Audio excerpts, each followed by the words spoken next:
창세기 1장 27절에서 28절 말씀입니다. 하나님이 자기 형상 곧 하나님의 형상대로 사람을 창조하시되 남자와 여자를 창조하시고 하나님이 그들에게 복을 주시며 하나님이 그들에게 이르시되 생육하고 번성하여 땅에 충만하라. 땅을 정복하라. 바다의 물고기와 하늘의 새와 땅에 움직이는 모든 생물을 다스리라 하시니라. 아멘. 창세기 1장에 보면은 우주 창조에 관한 이야기가 나와 있습니다. 그 중에서도 사람을 창조한 내용이 절정을 이루고 있는데, 이것은 사람만이 하나님의 형상을 따라 만들어졌기 때문에 그렇습니다.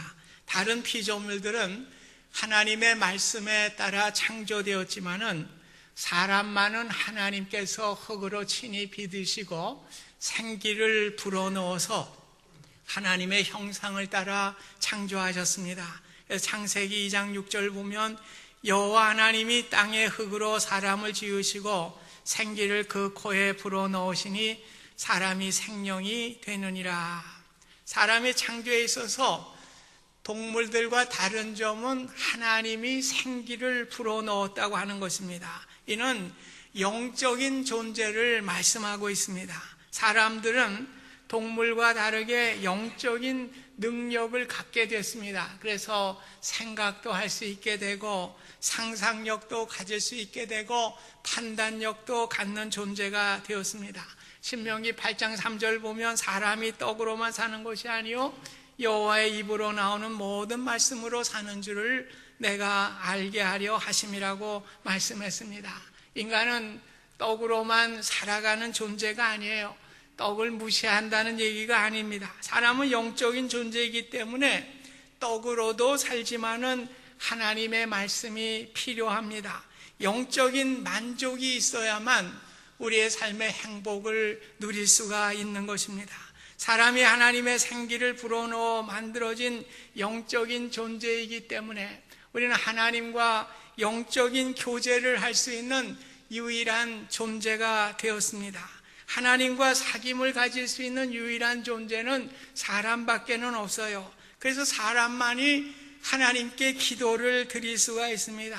여러분들이 아주 잘 영리하다고 또 애완견으로 키우는 개들이 있죠. 그 개가 집안에서 하나님께 기도했다, 식사 기도하였다, 그런 얘기 들어본 적이 없습니다. 왜 그렇습니까?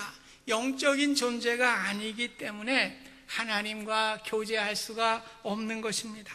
오늘 우리는 사람은 영적인 존재이기 때문에 하나님의 형상이 회복되고 하나님의 영적인 능력이 회복되게 될 때에 우리에게 참 만족과 기쁨을 가질 수가 있는 것입니다.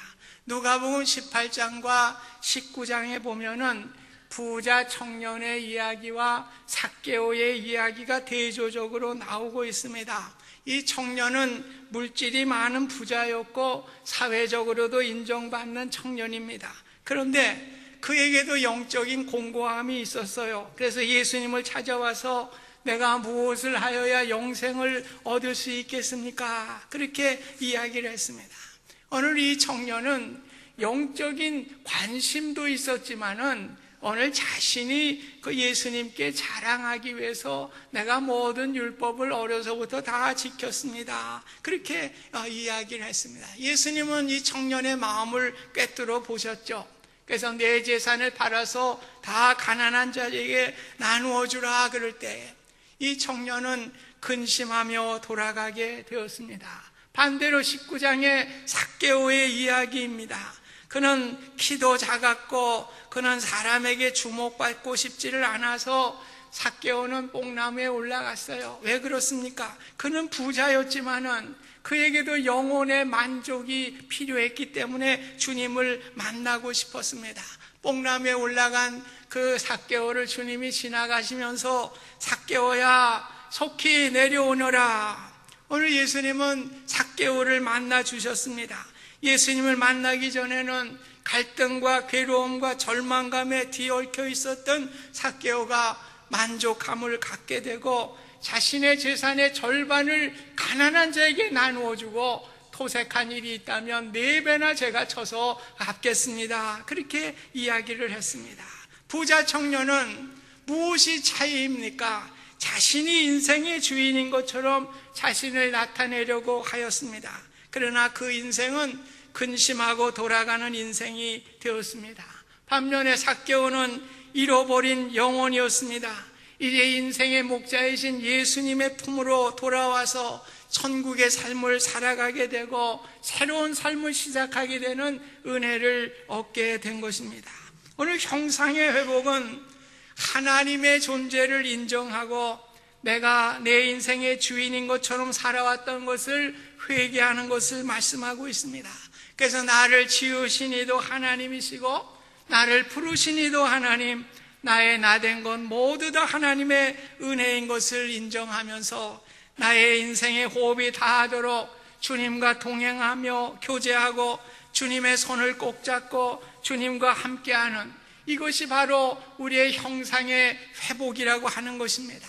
찬송가 191장에 보면 내가 매일 기쁘게 순례의 길 행함은 주의 팔이 나를 안보하며 내가 주의 큰 복을 받는 참된 그것은 주의 영이 함께하리라. 오늘 우리의 삶의 가장 큰 참된 축복의 비결이 뭐라고 그랬습니까? 주의 영이 나와 함께 함이라. 오늘 주의 영이 나와 함께하고 주의 영으로 함께할 때 우리에겐 기쁨이 넘치게 되고 만족이 임하게 되는 것입니다. 오늘 영적 회복이 일어날 때 나그네의 길을 걸을 때에도 밤낮 기뻐하게 되는 것입니다. 하나님의 인도하심을 보기 때문에 그런 것입니다. 기쁨의 원인은 주님의 영이 나와 함께 하심을 알게 되고 느끼게 될 때에 우리가 그것을 누리게 되는 것입니다. 오늘 찬송가를 지었던 버폼 목사님은 그의 마음이 근심과 걱정과 염려로 가득 차 있었던 인생이었습니다. 그러나 예수님을 만나게 되고 예수님이 십자가에 나를 위해 돌아가신 것을 알게 될 때에 마음의 평화를 갖게 되었다고 고백합니다. 그는 십자가의 은혜를 깨닫고 주님의 발 앞에 엎드리게 될 때에 무한한 기쁨과 평화가 임하게 되었다고 고백하고 있는 것입니다. 오늘 하나님의 형상이 회복되어서 성령님이 나와 함께 계심을 느끼게 될 때에 나의 모든 것을 아시는 이는 나는 하나 주님과 함께 나는 새와 같이 행복하고 자유로운 인생이 되었다고 고백하게 된 것입니다. 내 어두운 밤은 밝은 낮으로 바뀌게 되고 내 모든 짐의 죄의 짐들이 다 사라지게 되고 주님이 나와 함께 하심을 알게 되었습니다.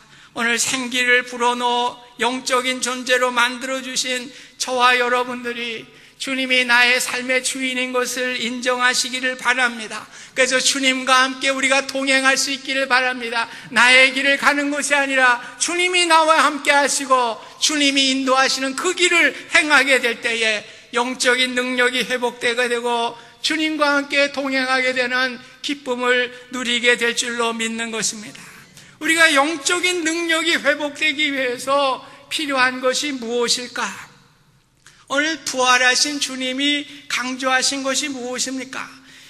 요한복음 20장 22절에 보면 숨을 내쉬며 이르시되 성령을 받으라 그렇게 말씀했습니다. 오늘 사람을 만드실 때 생명을 주신 하나님께서 다시금 제자들에게 성령을 받으라고 강조를 하셨습니다.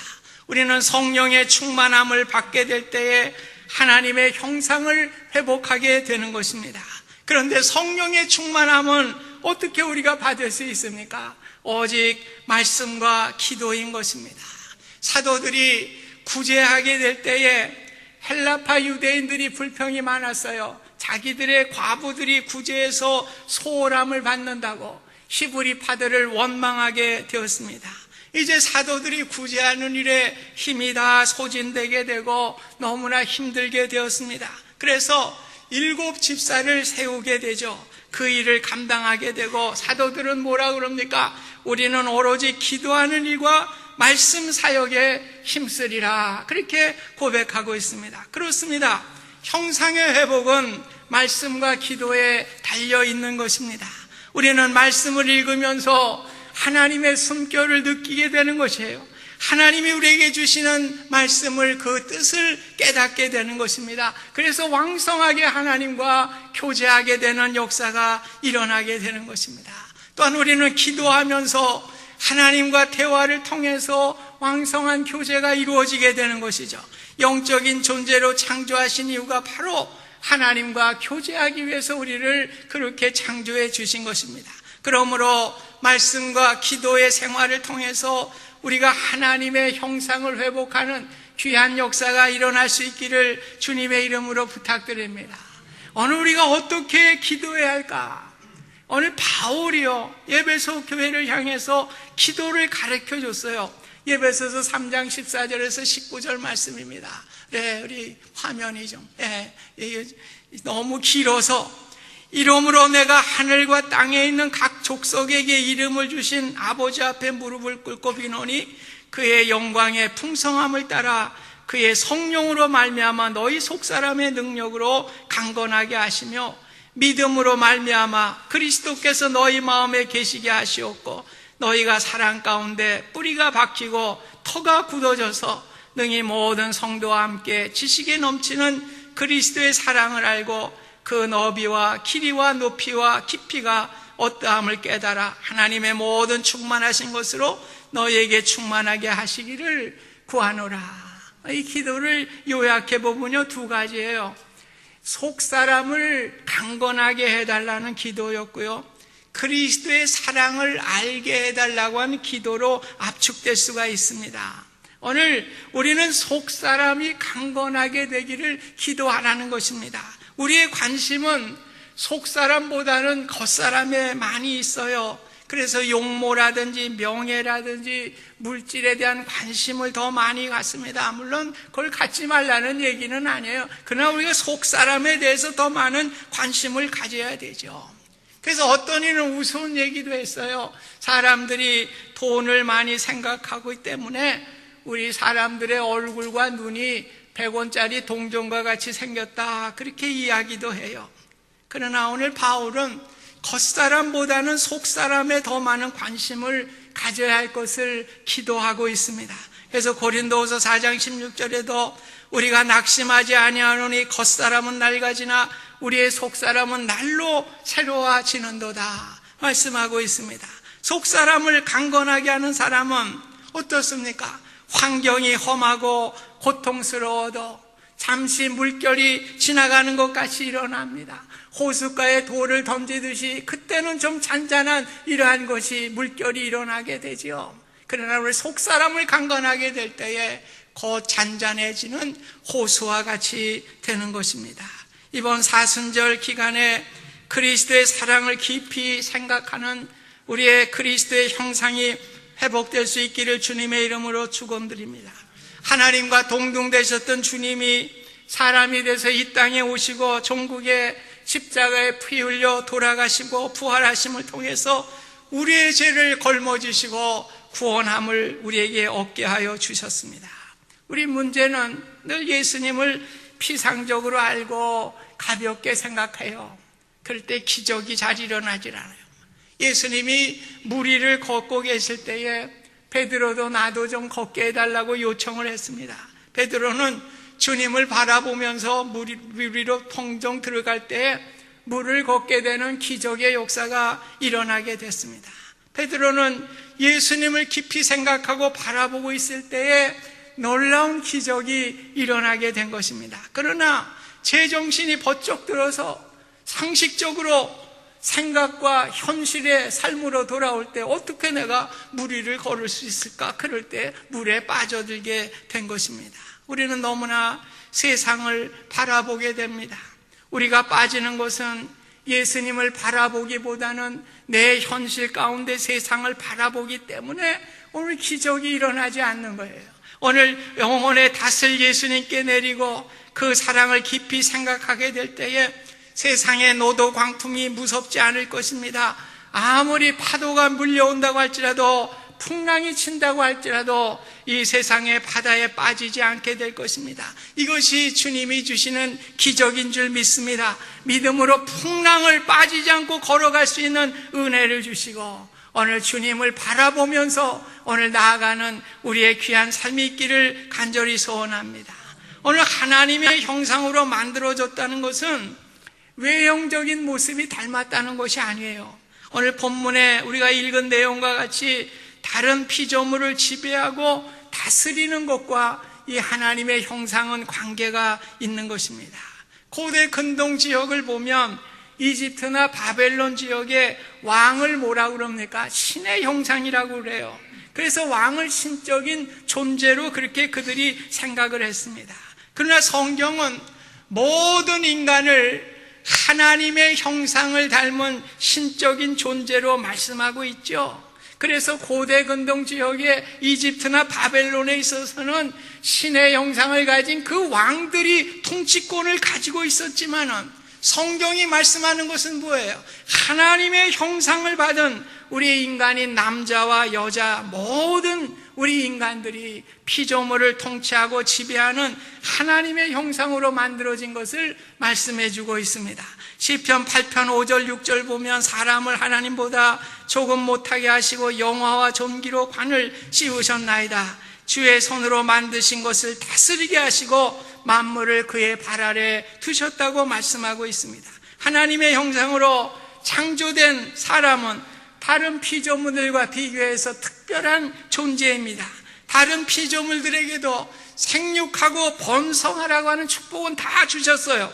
그런데 사람에게 주신 축복은 생육하고 번성하라고 하는 복에 더하여서 정복하고 다스리라고 하는 복을 추가로 더 주셨습니다. 하나님은 엿새 동안 만드신 것들을 보시고 보시기에 심히 좋았더라, 그렇게 말씀하고 있습니다. 이 모든 자연들을 하나님이 만드시고 이 심히 좋았던 것들을 맡기시고 다스릴 수 있도록 우리 인간에게 통치권을 주셨습니다. 불행하게도 인류의 역사는 자연을 파괴하고 착취하는 다 잘못을 저지르게 됐죠. 하나님이 만드신 조화롭고 아름다운 창조의 세계가 이제는 인간의 생존 자체를 무너뜨릴 수 있는 위험에 빠지게 되는 것이 세상 곳곳에서 일어나고 있는 것을 우리가 보고 있습니다. 하나님으로부터 피조물을 다스릴 권한을 위임받은 사람은 하나님의 선하신 뜻을 따라 자연 질서를 유지하고 보존하는 일에 우리가 최선을 다해야 될 줄로 믿습니다. 오늘 자연을 파괴하는 일은 단순히 하나님의 창조를 교란시킨다고 하는 소극적인 의미만 갖는 것이 아니라 하나님의 소유권을 침해하는 중대한 잘못을 범한다고 하는 것을 우리가 인식해야 할 것입니다. 오늘 창조 세계를 잘 관리하는 것이 오늘 하나님의 형상을 받은 우리의 책임이라고 성경은 말씀하고 있습니다. 그래서 우리 교회에서도 얼마 전부터는 이 종이 컵과 밥그릇, 국통 이거 다 종이로 바꿨어요. 왜냐하면 스티로폼이 잘 썩질 않으니까 자연을 보존한다고 하는 의미로서 좀 비용은 더 들어요. 비용은 돈은 좀 들어가는데 우리가 뭐 적은 것이지만은 하나님의 뜻에 우리가 합당한 기회로 한번 해보자. 그래서 그 용기들을 바꿨습니다. 그래, 그렇게 이해를 하시면 될 거예요.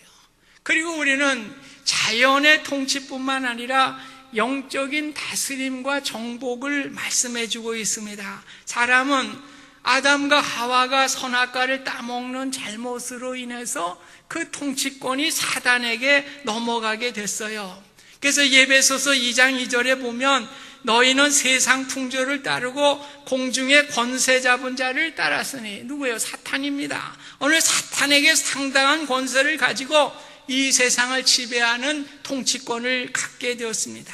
그런데 이 세상의 통치권을 가진 사단으로부터 다시금 통치권을 찾아주신 분이 예수 그리스도이십니다. 예수님은 십자가로 말미암아 사탄의 권세를 깨뜨리시고 다시금 세상의 통치권을 회복시켜 주셨습니다. 시편 2편에도 예수님이 사단의 권세를 깨뜨리고 다시금 통치권을 회복하시는 예언의 말씀이 나옵니다. 철장으로 그들을 깨뜨리며 질그릇과 같이 부수리로다 말씀하고 있습니다. 또한 요한 1서에는 하나님의 아들이 나타나신 것은 마귀의 일을 멸하려 하심이라 분명하게 말씀해 주고 있습니다. 오늘 주님의 십자가의 권세가 마귀를 이겨내고 다시금 세상의 통치권을 회복시켜 주셨습니다. 마귀의 통치권이라는 것이 무엇일까요? 오늘 하나님을 거역하는 일이에요. 오늘 물질주의에 빠지게 하는 것입니다. 인본주의에 빠지게 하는 것입니다. 복음을 방해하는 일을 하는 그 모든 것들이 사단의 통치권인 것입니다. 성경은 모세에게도 말씀하고 있습니다. 그리스도를 위하여 받는 수모를 애굽의 모든 보화보다 더 큰 재물로 여겼으니 이는 상주심을 바라봄이라. 모세가 바로의 공주로서 아들로서 교육과 양육을 받았습니다. 그에게는 모든 성공과 부와 명예가 주어진 환경이 있었지만은 그것을 거부한 것은 무엇입니까? 믿음이었다고 성경은 증언하고 있습니다. 어느 우리의 삶의 현장에서도 쫓아낼 사단의 통치가 많이 있습니다. 믿음의 눈으로 볼 때 쫓아낼 사탄의 세력을 십자가의 능력으로 쫓아내실 수 있기를 바랍니다. 영적으로 하나님이 다스리는 영적인 형상의 회복이 우리의 삶 가운데 일어날 수 있기를 주님의 이름으로 부탁드립니다. 그래서 우리는 어느 곳을 가든지 영적인 그 통치권을 사용을 해야 됩니다. 오늘 주님께서 사탄으로부터 영적인 통치권을 회복시켜 주셨기 때문에 우리의 일은 무엇입니까? 어느 곳을 가든지 하나님의 나라를 확장하는 일입니다. 오늘 우리가 모세가 세상에 그대로 있었다면 호화롭게 살았을 것입니다. 그러나 그곳을 버렸어요. 왜? 믿음 때문에. 오늘 우리는 상 주시는 이심을 바라보면서 오늘 우리가 해야 될 일은 이 세상 가운데 하나님의 통치권을 확산시키는 일입니다. 오늘 이것을 위해서 우리를 영적인 존재로 회복시키기를 원하시는 줄 믿습니다. 말씀을 정리합니다. 형상의 회복은 영적 능력의 회복을 말씀하고 있습니다. 이 영적 능력의 회복은 말씀과 기도로 회복될 수가 있어요. 특별히 기도하면서 우리가 하나님 앞에 소원하는 것이 무엇입니까? 늘 우리의 일상적인 것을 기도하는 것도 있지만은 더 우리가 기도해야 될 것은 우리의 속사람을 강건하게 하여 주시고 주님의 사랑을 깨닫게 하여 주시고 그 구원의 은혜를 깨닫게 하여 주시옵소서. 이 기도를 통해서 우리의 형상이 회복될 수 있기를 바랍니다. 그래서 회복된 형상을 통해서 하나님이 만드신 자연을 잘 다스리고 십자가의 능력으로 오늘 영적인 모든 사탄의 통치를 몰아내고 하나님의 나라를 확장시켜 나가는 우리 모두의 삶이 되실 수 있기를 주님의 이름으로 축원드립니다. 고마우신 하나님, 우리를 영적인 존재로 만들어 주셨습니다. 하나님, 우리가 영적인 형상이 회복되게 하여 주셔서 하나님의 나라를 확장하며 하나님의 뜻을 이 땅에 이루어가는 우리 모두가 될 수 있도록 하나님 축복하여 주시옵소서. 예수님의 이름으로 기도하옵나이다. 아멘.